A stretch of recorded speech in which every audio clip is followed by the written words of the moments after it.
saham bintang 5, harga kaki 5. Semangat ya, walaupun hari ini hari pertama puasa, jadi kita tetap edukasi. Tadi udah dijelaskan oleh Kodani, itu sangat jelas sekali. Jadi dampak corona itu ke pasar saham itu sangat berpengaruh ya, tapi bukan hanya di Indonesia, ini pandemi global, jadi yang kena impactnya bukan hanya IHSG gitu. Saya akan screening beberapa saham yang mengalami penurunan cukup dalam. Kemarin itu IHSG turun dari level 6.348 ke 4.593. Ini data terakhir per 23 kemarin.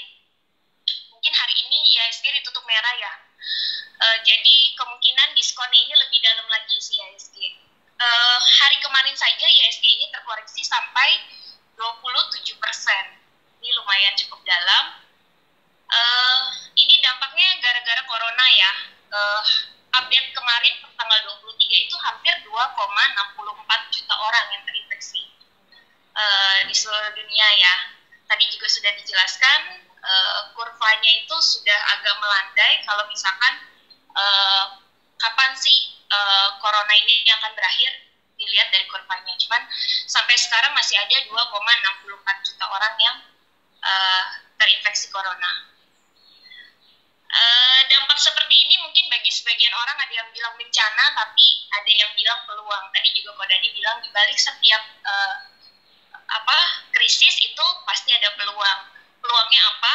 Harganya pasti diskon. Mungkin orang yang baru terjun ke pasar modal sekarang happy ya karena dapat barang murah. Siapa sih yang gak suka barang murah? Tapi mungkin kalau yang udah invest jauh-jauh hari 1 tahun sebelumnya atau 2 tahun sebelumnya, ini penurunannya cukup dalam gitu. Di sini saya akan screening 10 saham dengan kriteria yang ROE-nya di atas 10%, NPM-nya di atas 7%, sama market cap-nya cukup besar ya, hampir rata-rata di atas 100 triliun. Itu saham-saham apa aja? Yang pertama itu ada BBCA. BBCA ini update market per kemarin 23 April itu market capitalization-nya itu ada 631 triliun. Ini leadernya ya. Terus 10 tahun return-nya, jadi kalau Bapak Ibu nabung BBCA 10 tahun itu return-nya udah dikasih 351,32%. Jadi harga BBCA itu tanggal 23 April 2010 itu harganya masih 5.700. Per kemarin BBCA 25.600. Hari ini turun ya, jebol ke 25.000 ya BBCA-nya ya. Jadi ini dikasih diskon lagi, BBCA-nya sekarang ada di harga 24.600. Kalau misalkan dia turun lagi ke 24.000, kemungkinan dia akan ke 23.300. Kemarin harga terendah BBCA itu ada di 21.625 ya. Gitu. Next, ini kalau dilihat dari rasionya ROE itu adalah rasio return of equity. Jadi kemampuan si BBCA ini untuk menghasilkan laba. Jadi kemampuan perusahaan mencetak laba dari investasi yang dipegang oleh para pemegang saham. Jadi hitungannya itu adalah laba dibagi total equity. Itu ROE yang bagus itu harus di atas 10%. Untuk BBCA sendiri ini ROE-nya 16,41%. Yang selanjutnya itu ada NPM. NPM itu net profit margin. Ini BBCA net profit marginnya 44,39%. Net profit margin ini cukup bagus juga ya. Jadi kemampuan si BBCA untuk menghasilkan profit.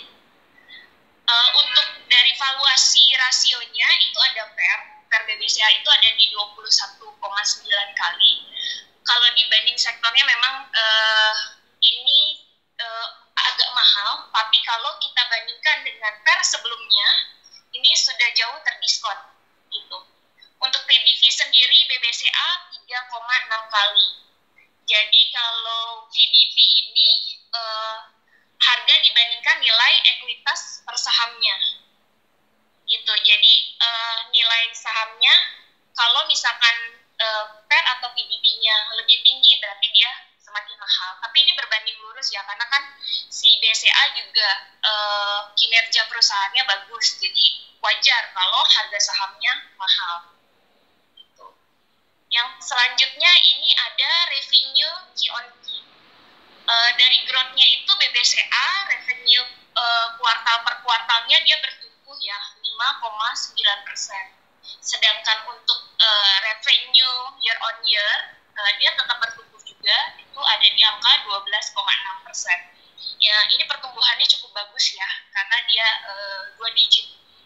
Terus kalau untuk dividen, BBCA itu dividen per tahun kemarin, ini update yang terbaru, BBCA bagi dividen harganya per share-nya 555 per share. Ini kalau dihitung yield-nya itu ada di angka 2,2%. Jadi kalau misalkan nabung BBCA 10 tahun udah dapat dividen plus growth-nya dia aja hampir 300%-an. Gitu. Ini saham yang pertama. Di sini bisa dilihat harga tanggal 3 Maret 2020 pas awal adanya kasus corona di Indonesia, itu harga BBCA masih di 31.450. Saya ambil update harga terakhir kemarin di 23 April, BBCA itu di harga 25.600. Jadi ini ada koreksi harga sekitar 6.000. Penurunannya sekitar 6.000, itu sama aja terdiskon 18,99%. Low price-nya BBCA sempat sentuh di 21.625 itu pada tanggal 20 Maret kemarin. Jadi 20 Maret kemarin sempat terendah si BBCA, terus dia kembali naik. Hari ini BBCA closing-nya di 24.600. Yang kedua ada Bank BRI, market cap-nya itu ada di 345 triliun. Return 10 tahunnya Bank BRI kalau misalkan Bapak Ibu nabung itu ada di angka 218,86%. Harga BBRI tahun 2010, 23 April itu ada di angka 875. Harga 23 April kemarin itu BBRI close di 2.800. Hari ini ada penurunan lagi, turun ke 2.630. Ini artinya ada diskon lagi. Kalau kita lihat dari rasio ROE-nya, dia ada di angka 16,7. Ini cukup baik juga karena masih di atas 10%. NPM-nya 28,23. Ini juga masih bagus karena NPM itu yang ideal di atas 7%. Untuk harganya, PER-nya di 10 kali, PBV-nya ini di 1,7 kali. Ini udah termasuk murah ya Bapak Ibu ya, karena dia ada di bawah 5 kali. Hampir dekat 1 lah ya. Terus kalau dilihat dari revenue-nya, Q-on-Q-nya, kuartal per kuartalnya dia masih growth 8,5%. Sedangkan year on year-nya itu di angka 9,8%. Untuk dividen, BBRI kemarin bagi dividen di angka 168 per share. Yield-nya itu sekitar 6%. Ini lebih besar daripada deposito Bank BRI ya. Jadi kalau misalkan simpan di saham itu, di saham BBRI lebih besar dibanding simpan di deposito di banknya sendiri. Karena yield-nya itu sekitar 6%. Ini ada pergerakan harga. Saya ambil tetap dari awal pertama ada COVID di Indonesia, tanggal 3 Maret itu harga BBRI masih di angka 4.050. Terus BBRI-nya terjun bebas sempat sampai ke 2.440 rendahnya tanggal 23 Maret kemarin. Harga 23 April ini di angka 2.800. Jadi kalau misalkan kita tarik data dari tanggal 3 Maret ini ada diskon sebesar 31,71% dari awal Maret kemarin hingga hari kemarin tanggal 23 April. Jadi ini lumayan juga diskonnya 31,71% untuk Bank BRI. Selanjutnya ada Telkom,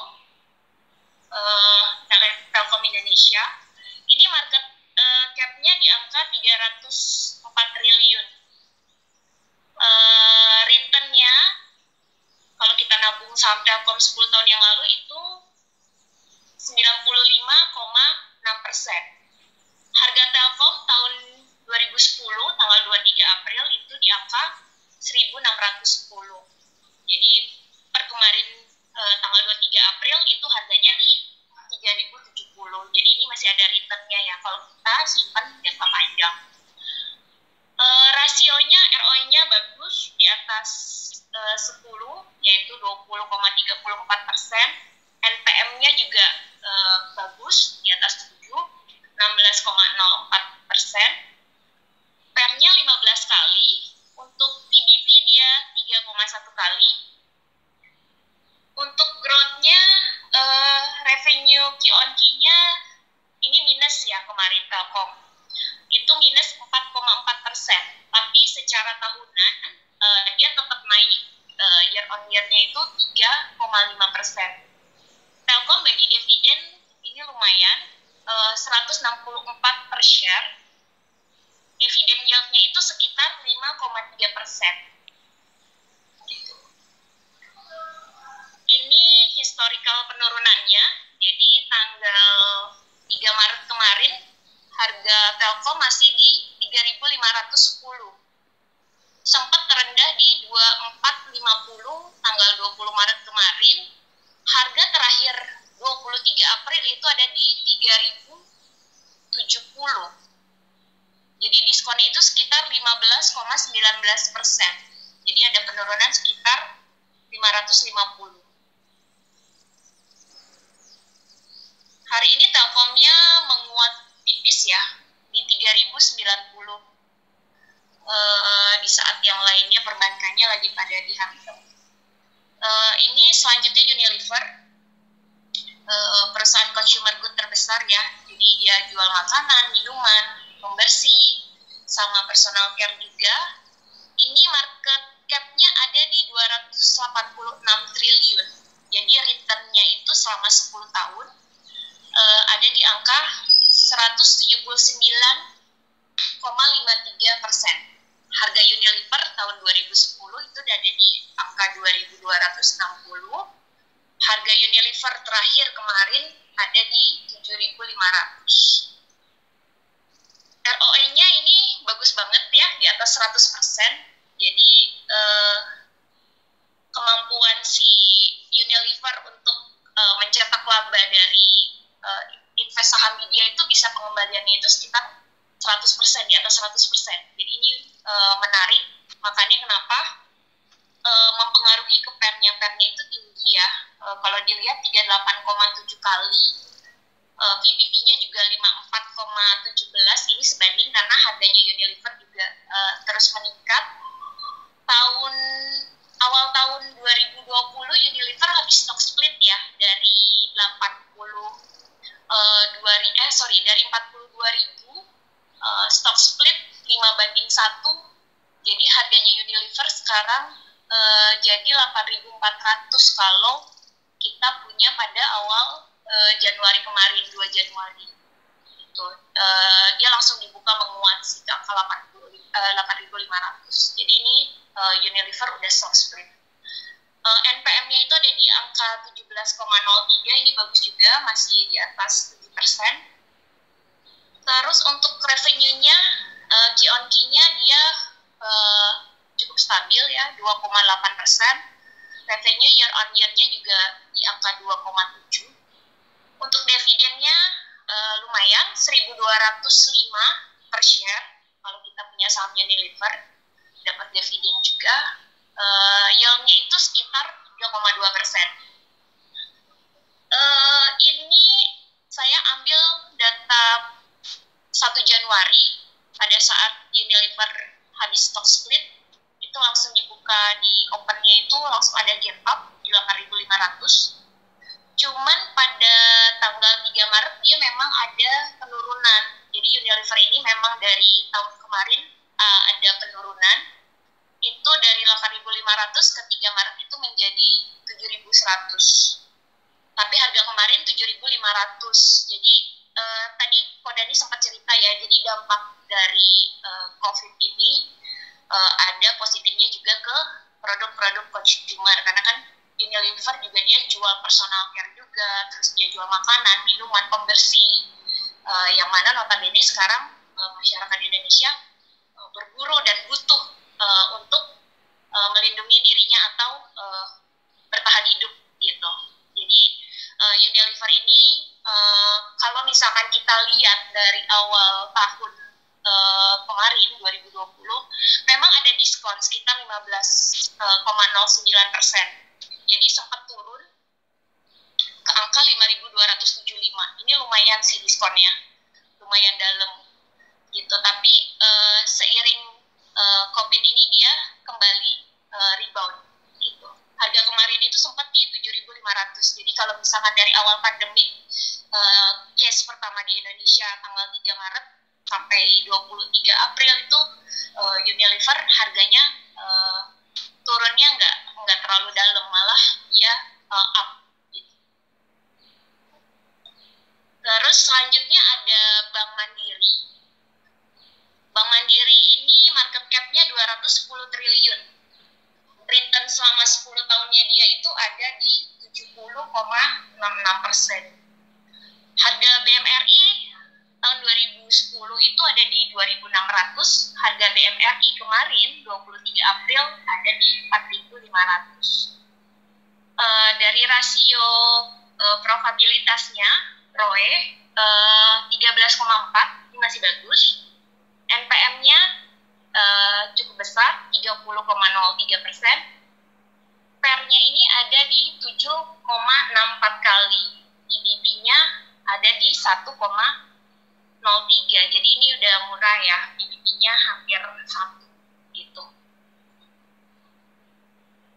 Dari growth dari BMRI sendiri, Q-on-Q-nya dia bagus ya, 2 digit, 12,01%. Revenue year on year-nya di 12,4%. Mandiri bagi dividen itu persennya 5,35. Ini kalau dihitung secara persentase yield-nya itu gede banget, lumayan, 7,9%. Ini besar ya, dibanding kita simpan di Bank Mandirinya sendiri, deposito. Jadi simpan di sahamnya lebih menarik. Ini penurunan Bank Mandiri 3 Maret kemarin, awal COVID, itu masih di angka 7.100. Harga April 23 kemarin turun, ada di angka 4.500. Jadi kalau misalkan kita tarik histori dari awal Maret, itu Bank Mandiri sudah terdiskon 35,25%. Jadi terkoreksi 2,450%. 2.450. Harga hari ini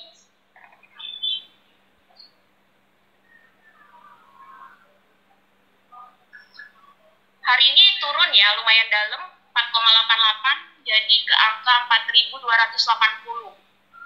Jadi ini ada diskon lagi, berarti ada kenaikan diskon sekitar 4,88% lagi, udah 40%-an berarti dia. Selanjutnya ada HMSP. Ini market cap-nya ada di 181 triliun. Return 10 tahunnya dia masih oke, 189,52%. Harga HMSP 2010 itu di angka 516. Harga HMSP terakhir kemarin 23 April di angka 4.500. Rasio ROE-nya masih bagus, 13,4%. NPM-nya tinggi juga, 12,94%. PER-nya dia 7,6 kali, PBB-nya 1. Jadi ini juga udah dibilang murah ya, karena PBB-nya itu range-nya hampir 1. Terus growth-nya, revenue Q-on-Q-nya dia minus ya, karena kemarin kalau kita lihat story dari mulai September ada penurunan yang drastis banget saat diinformasikan cukainya naik 40%. Ini sama HMSP dan GGRM turunnya cukup dalam. Jadi revenue Q-on-Q-nya dia minus juga, sedangkan secara tahunan dia minus 0,6%. Dividennya HMSP cukup besar, 117 rupiah per share, yieldnya itu sekitar 7,5%. Ini kemarin kalau dilihat ada gap down, ini bulan September tanggal 13 tepatnya, itu ada penurunan.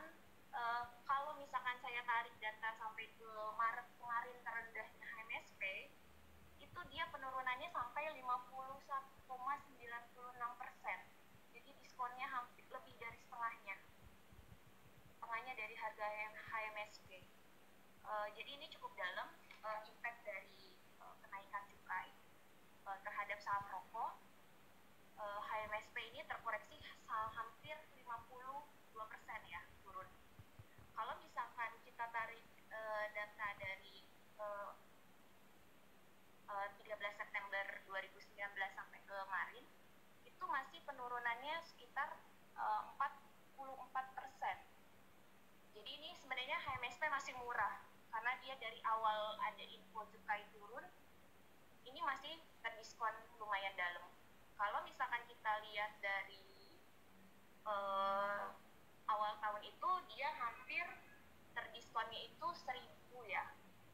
Dari awal yang COVID pertama itu penurunannya hanya 6,87 sampai kemarin 23 April. Tapi kalau misalkan kita tarik secara lebih panjang lagi di bulan September terutama, itu penurunannya cukup dalam. Sampai sekarang aja masih di angka 44%. Gitu. Terendah kemarin HMSP sempat 51%, hampir 52% penurunannya. Ini benar-benar diskon banget. Terus selanjutnya ada ASI. Ini Astra Group, market cap-nya 152 triliun. Year on year-nya 10 tahun return-nya kalau kita simpan di ASI ini minus ya Bapak Ibu ya. 19,91. Jadi kalau ASI ini seiring dengan penurunan penjualan kendaraannya juga, jadi dia dampaknya ada penurunan lagi. Jadi kalau kita lihat itu dari 2018, 2019, 2020 ASI itu mengalami penurunan terus. Jadi ini karena penjualan mobilnya yang menurun juga. Kalau misalkan kita lihat harga ASI di 23 April 2010 itu ada di angka 4.580. Jadi kalau kita beli ASI 10 tahun yang lalu itu harganya 4.580. Sekarang malah lebih murah. 23 April kemarin itu ada di 3.760. Harga terakhir closing tadi ada di 3.630. Jadi ASI-nya terkoreksi lagi 3,45%. Kalau dilihat dari rasio probabilitasnya, ROE-nya ini cukup bagus. Jadi masih di atas 10% kemampuan si ASI. Jadi return of equity-nya itu ada di 14,68%. NPM-nya masih dikatakan bagus karena masih di atas 7% ya. ASI itu NPM-nya 9,15%. Untuk PER-nya dia 7 kali, PBB-nya 1,03. Jadi ini udah bisa dikatakan murah karena PBB-nya ada di angka 1. Secara growth, revenue Q-on-Q ini minus 6,5%. Jadi kalau kita lihat chart, itu penurunan ASI terlihat jelas dari 2019, itu ada penurunan terus. Makanya kenapa Q on Q-nya dia negatif. Secara year on year-nya juga bertumbuhnya nggak terlalu besar, di angka 0,9%. Dividen yang dibagikan oleh Astra 211, yield-nya itu sekitar 5,6. Masih bisa dikatakan besar ya untuk Astra, ASI. Ini saya tarik data dari 3 Maret kemarin, awal COVID di Indonesia, kasus COVID pertama. Harga Astra itu di angka 5.850. Terakhir kemarin, 23 April, itu closingnya di 3.760. Jadi ada penurunan dari tanggal 3 Maret sampai 23 itu sebesar 36,27%. Jadi dampak COVID terhadap Astra, sahamnya itu diskonnya hampir 36%. Jadi terkoreksi 2.140. Harga Astra sempat rendah tanggal 26 bulan 3 itu di 3.220 ya.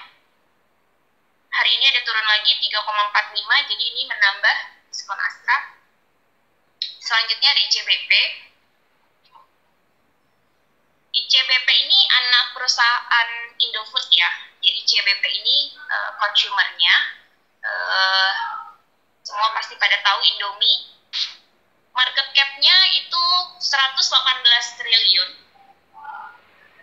Return 10 tahunnya ini karena saya ngambil datanya per 23 April, sedangkan ICBP ini dia baru listing kalau nggak salah bulan Oktober ya, 2020, jadi returnnya saya belum hitung secara manual. Harga ICBP kemarin 23 itu di angka 10.150. Kalau misalkan kita lihat secara rasionya, ROE-nya itu ada di 19,92. Ini cukup tinggi juga karena masih di atas 10%. NPM-nya 11,91. PER-nya dia 23,49. Ini wajar ya kalau consumer itu mahal karena dia juga istilahnya dari industrinya, industri consumer itu tiap tahun meningkat terus. Sedangkan PBB-nya itu di angka 4,68. Ini kalau dibandingkan dengan harga ICBP sebelum corona kemarin jauh lebih turun. Gitu. Revenue Q on Q-nya ada di angka 6,4%. Year on year-nya masih bertumbuh 2 digit, bagus, di angka 10,1%. Dividennya yang dibagikan 137 per share. Yield-nya itu sekitar 1,4. Nah, ini penurunan ICBP. Saya lupa tulis, harga 3 Maret, dia ada penurunan itu sekitar, sampai kemarin itu, terkoreksinya nggak terlalu dalam ya, cuman 7,31. Jadi dia sempat terendahnya itu di angka 8125. Karena balik lagi tadi, bisnisnya ICBP itu kan makanan ya. Sedangkan kebutuhan sekarang itu kan kita seperti di rumah stay at home kayak gini kan kita rata-rata belanja yang makanan instan-instan. Jadi ICBP ini terhadap COVID itu pengaruhnya nggak terlalu gede. Gitu. Kalau misalkan kita tarik data dari awal tahun, itu penurunannya juga nggak terlalu besar, sekitar 8,97%. Yang selanjutnya ada GGRM, Gudang Garam. Ini market cap-nya ada di 85 triliun. Returnnya selama 10 tahun, kalau kita simpan saham Gudang Garam itu 64,07%. Harga Gudang Garam 2010 itu di angka 26.700. Harga Gudang Garam 2020, 23 April ada di 44.425. Ini kalau kita lihat dari rasionya, ROE-nya, masih bagus, 21,36%, masih di atas 10%, NPM-nya di atas 7%, 9,84%, PER-nya itu 7,86 kali, PBT-nya 1,68 kali. Jadi ini lebih murah dibanding dulu sebelum ada info cukainya naik ya. Revenue-nya ini masih bagus, gudang garam Q-on-Q-nya aja 2 digit, 11,6. Revenue year on year-nya juga dia 15,5%, masih tinggi juga. Dividen yang dibagikan 2.600 per share. Jadi kalau kita punya gudang garam, bagi-bagi dividen per lembarnya itu 2.600. Kalau dihitung secara yield-nya itu sekitar 5,9%. Nah, ini ada grafik penurunannya juga. Saya tarik dari 13 September 2019 sampai 20 Maret kemarin. Penurunannya itu hampir 42,62%. Jadi hampir setengahnya juga cukup dalam, di angka 42%. Kalau misalkan saya tarik sampai 23 kemarin, karena kan sempat rebound ya si gudang garamnya, itu penurunannya juga masih cukup besar, di atas 30%, yaitu sekitar 35,43%.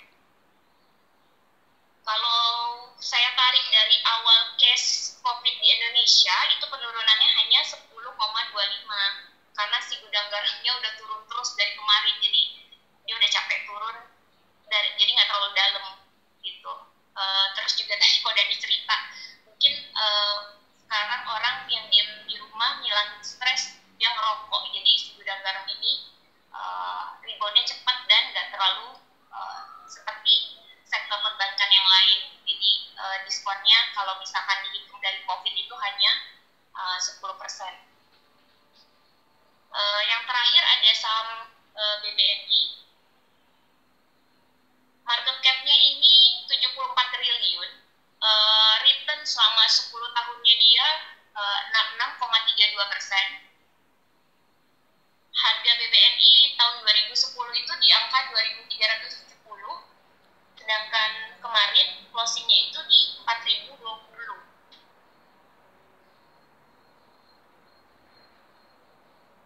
Hari ini sempat 3.800, dalam banget, turun lagi 5,47% closing hari ini. Kalau dilihat dari rasionya, ROE BBNI itu ada di angka 12,56, jadi masih bagus ya. NPM-nya juga cukup tinggi, 26,28 kali. PER-nya dia ada di 4,85 kali. PBT-nya dia ini murah banget, ada di bawah 1. Jadi PBT-nya dia ada di angka 0,61 kali. Revenue-nya BBNI secara kuartal per kuartalnya dia minus 0,2, terlalu gede. Revenue-nya bertumbuh 7,6%. Dividen kemarin BBRI bagikan itu per share-nya 206. Kalau dihitung secara yield itu ada di 5,1%. Ini grafik diambil dari pertama COVID tanggal 3 Maret. Itu harga BBNI masih bertengger di 6.850. Terendahnya dia sempat ke 2.970 tanggal 26 Maret kemarin. Ada rebound sedikit ke 4.020, harga 23 April kemarin. Hari ini ada koreksi lagi ya, 3.800. Berarti penurunannya itu dari mulai keluar case COVID pertama untuk BBRI itu terkoreksi 40,88%. Jadi ini lumayan terdiskon juga. Itu. Untuk saham-saham 10 saham yang